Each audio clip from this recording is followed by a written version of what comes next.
إن الحمد لله نحمده ونستعينه ونستغفره ونعوذ بالله من شرور أنفسنا ومن سيئات أعمالنا من يهده الله فلا مضل له ومن يضلل فلا هادي له وأشهد أن لا إله إلا الله وحده لا شريك له وأشهد أن نبينا محمدا عبد الله ورسوله أما بعد.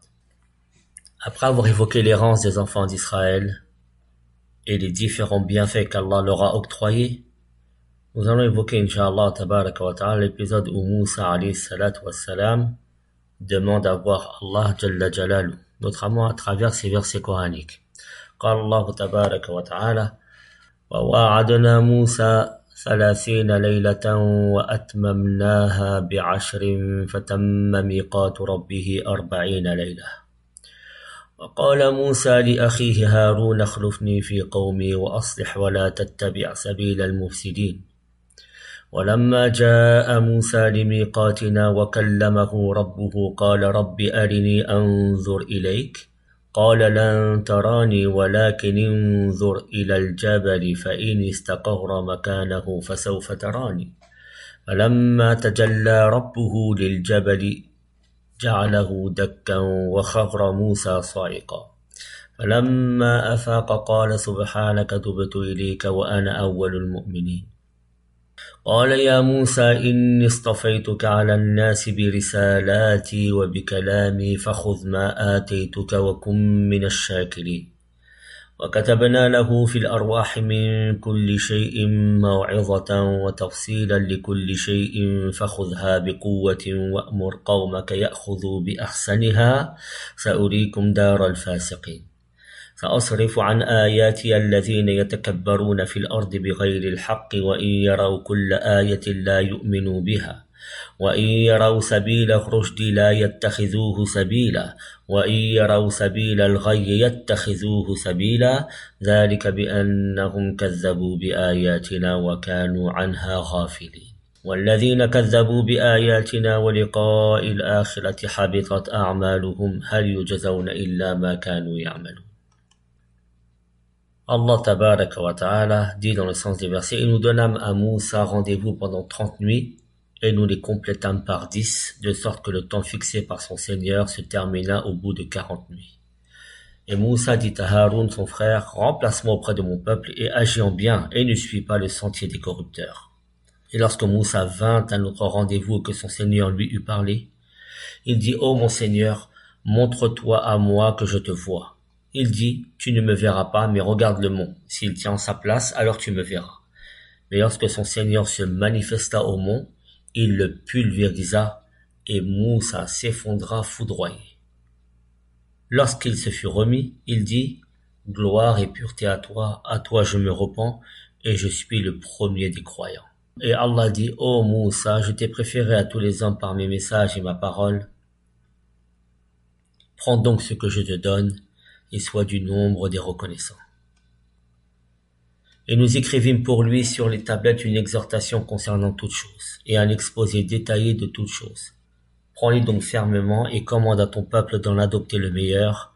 Bientôt je vous ferai voir la demeure des pervers, c'est-à-dire ici des désobéissants. J'écarterai de mes signes ceux qui sans raison s'enflent d'orgueil sur terre. Même s'ils voyaient tous les miracles, ils n'y croiraient pas. Et s'ils voient le bon sentier, ils ne le prennent pas comme sentier. Et s'ils voient le sentier de l'erreur, ils le prennent comme sentier. C'est qu'en vérité, ils traitent de mensonges nos preuves, et ils ne leur accordaient aucune attention. Et ceux qui traitent de mensonges nos preuves, ainsi que la rencontre de l'au-delà, leurs œuvres sont vaines. Seraient-ils rétribués autrement que selon leurs œuvres? L'imam Ibn Kathir, rahimallahu tabarak wa ta'ala, a dit, un groupe de savants parmi les pieux prédécesseurs, parmi lesquels Ibn Abbas, wa Masruq ibn al-Ajda', wa Mujahid, ont dit que les 30 nuits représentent tout le mois de Dhul Qa'da, c'est-à-dire le 11e mois de l'année lunaire, et qu'elles furent complétées par 10 nuits de Dhul Hijjah, qui est le mois suivant. Allah s'adressa à lui donc le jour du sacrifice, le même jour où Allah parfaite à Muhammad alayhi salatu wassalam sa religion et établit ses preuves et arguments. Le but est que lorsque Moussa alayhi salatu wassalam atteignit le terme de son rendez-vous, il jeûnait et n'avait consommé aucune nourriture tout ce temps. À la fin du mois, Il prit, dit-on, une écorce d'arbre et la mâcha afin de purifier son haleine. Allah lui ordonna alors de jeûner 10 jours supplémentaires, ce qui fit 40 nuits. C'est pourquoi il est authentifié que le prophète a dit, alayhi salatu wassalam, وَالَّذِي نَفْسِي بِيَدِهِ لَخُلُوفُ فَمِ الصَّائِمِ أَطْيَبُ عِنْدَ اللَّهِ تَعَالَى مِنْ رِيحِ الْمِسْكِ. Rapporté par l'imam al-Bukhari sous le numéro 1894. L'haleine du jeûneur est plus agréable auprès d'Allah que l'odeur du musc. Après avoir pris la décision de partir au rendez-vous, il demanda à son bien-aimé, son auguste et vénérable frère Haroun, de le remplacer parmi son peuple, lui qui est son frère de père et de mère, et son second dans sa mission. Il lui laissa des recommandations et lui donna des ordres, et cela n'est nullement en contradiction avec son rang dans la prophétie. Allah dit tabaraka wa ta'ala, et lorsque Moussa vint à l'autre rendez-vous, au moment où il lui fut ordonné de venir, et que son Seigneur lui eut parlé, derrière un voile, mais il lui fit entendre sa voix. Il l'appela de vive voix, s'adressa à lui en secret, et le rapprocha, et c'est là un degré élevé, une citadelle imprenable, un statut sublime et un rang éminent. Qu'Allah fasse ses éloges continuellement, et le salut dans cette vie d'ici-bas et dans l'au-delà. Après avoir acquis ce statut élevé et ce degré sublime, et après avoir entendu l'appel d'Allah, il demanda que le voile soit levé. Il dit alors au Tout-Puissant, celui que les regards ne peuvent saisir, celui dont les preuves sont claires, « Ô Seigneur, montre-toi à moi pour que je te voie. » Il lui répondit, « Tu ne me verras pas. » Il lui montra ensuite qu'il ne pourrait pas supporter sa vision, car même la montagne ou le mont, qui est plus solide et plus résistant qu'un être humain, n'a pas pu résister lorsque le tout miséricordieux se montra à lui. C'est pourquoi il dit, « Mais regarde le mont, s'il tient en sa place, alors tu me verras. » Dans les livres anciens, on rapporte qu'Allah, tabaraka wa ta'ala, lui dit, « Ô Moussa, aucun être vivant ne peut me voir sans mourir, et aucune chose ne peut me voir sans qu'il ne s'écroule. » Abu Moussa al-Ash'ari, radiyallahu tabaraka wa ta'ala anhu, rapporte que le prophète a dit, قام فينا رسول الله صلى الله عليه وسلم بخمس كلمات فقال إن الله عز وجل لا ينام ولا ينبغي له أن ينام يخفض القسط ويرفعه يرفع إليه عمل الليل قبل عمل النهار وعمل النهار قبل عمل الليل حجابه النور وفي رواية أبي بكر النار لو كشفه لأحرقت سبحات وجهه ما انتهى إليه بصره من خلقه.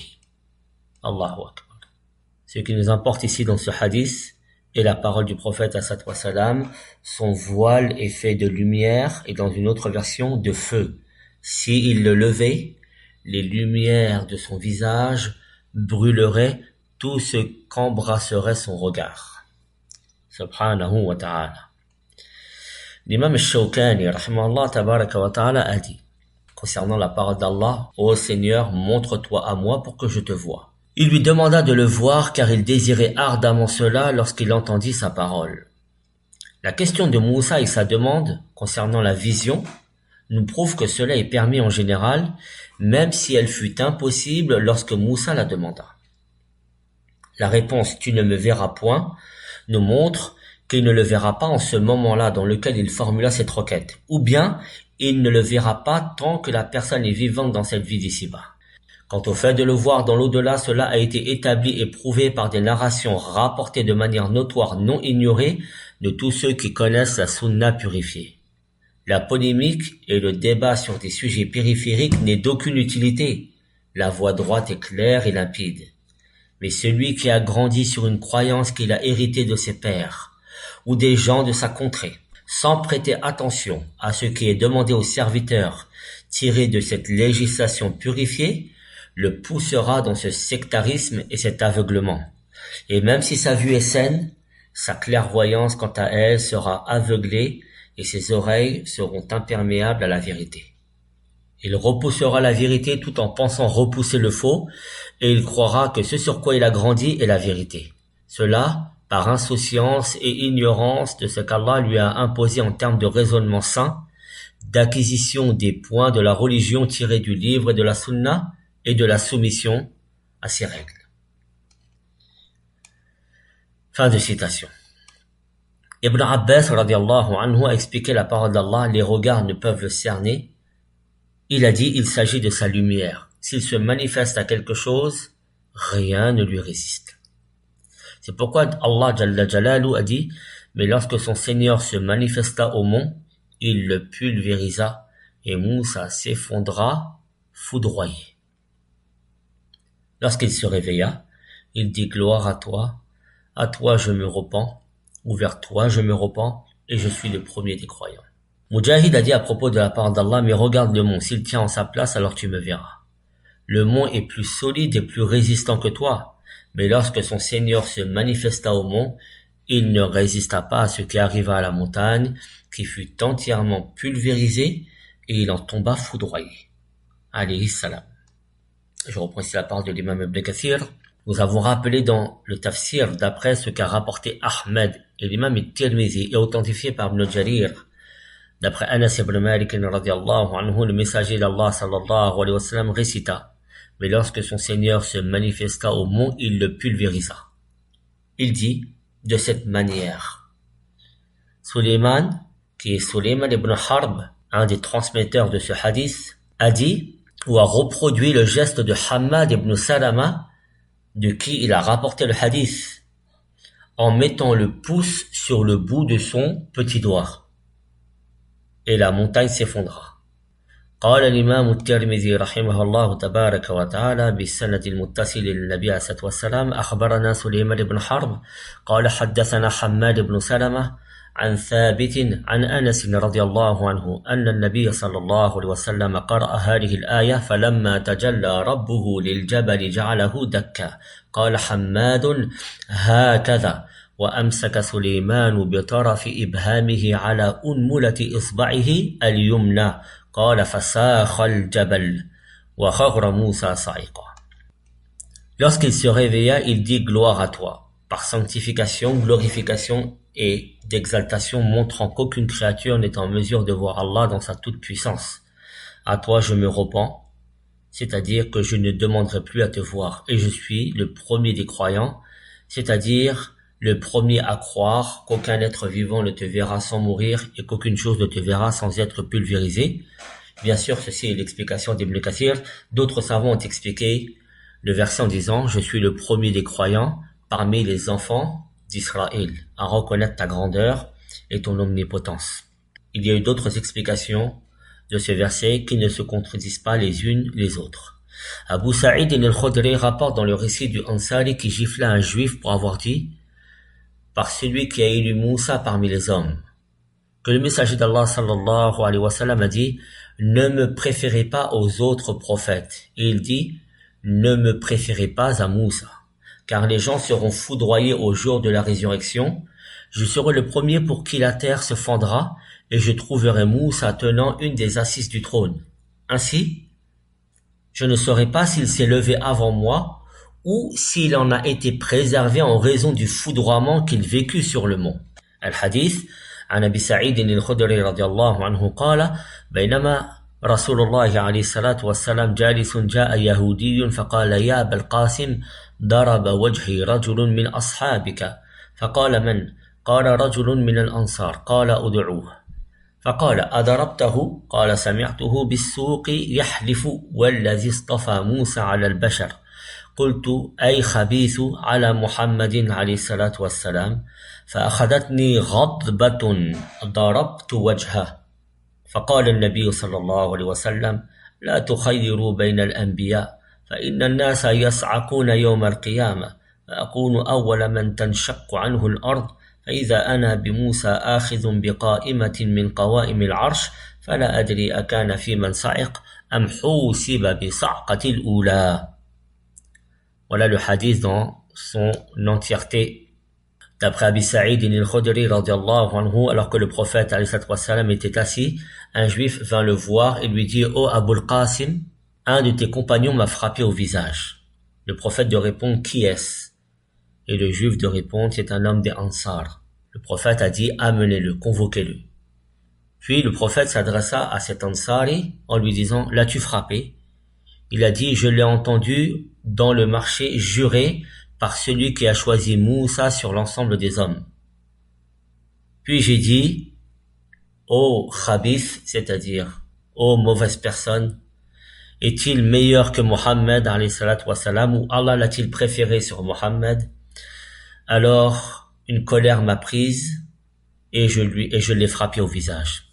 Le prophète, alayhi salatu wassalam, a répondu, ne faites pas la distinction entre les prophètes, car les gens seront foudroyés le jour du jugement, et je serai le premier pour qui la terre se fendera. C'est alors que je verrai Moussa tenant une des assises du trône. Je ne sais pas s'il s'est levé avant moi ou s'il a été préservé de ce foudroiement en raison du foudroiement qu'il vécut sur le mont.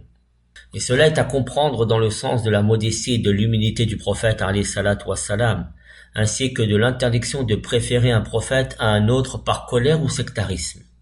Il y a une autre explication aussi en cela, comme l'a souligné Ibn Kathir, et que cela ne vous appartient pas, mais c'est Allah qui élève en degré les uns au-dessus des autres.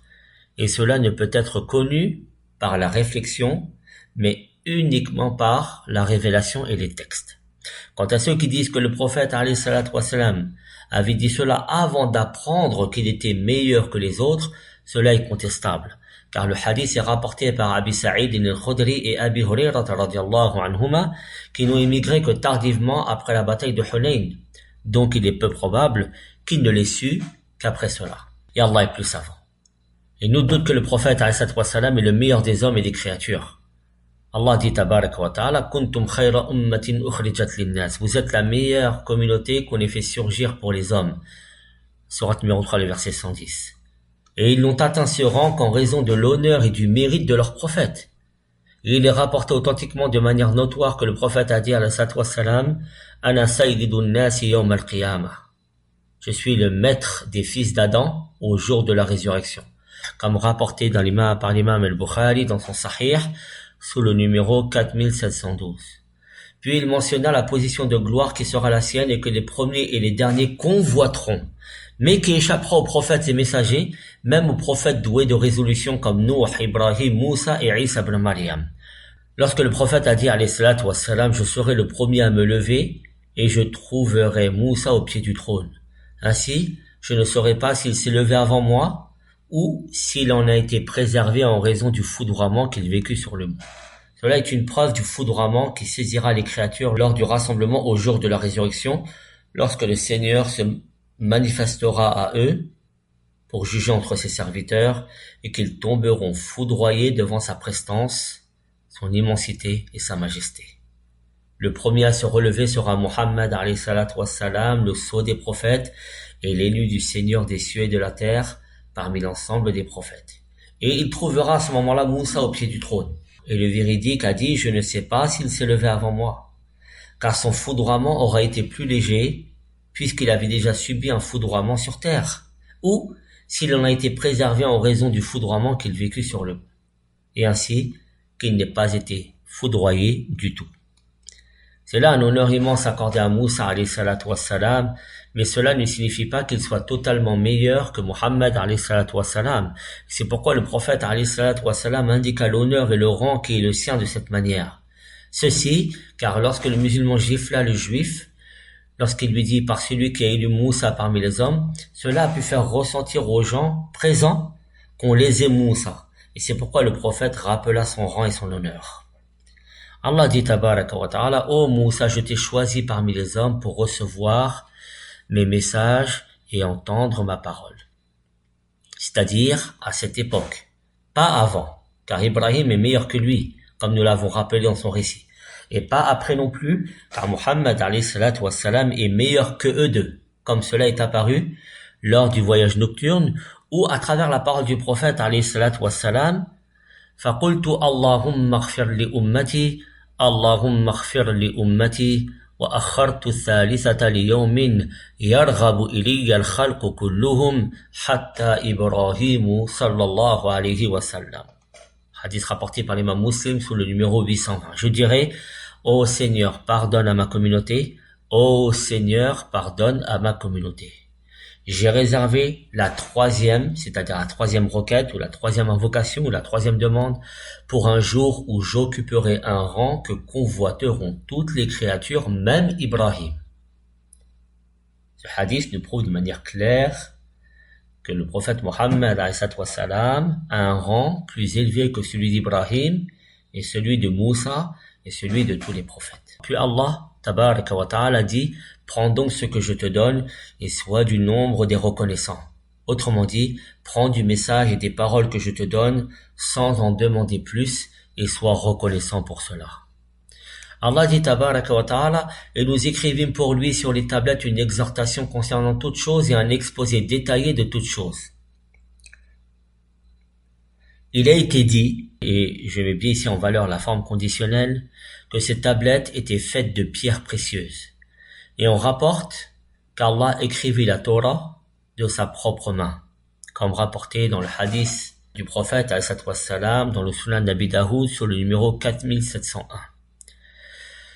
Dans cette Torah, on y trouve des exhortations contre les péchés et le détail de tout ce dont les enfants d'Israël avaient besoin en matière de licite et d'illicite.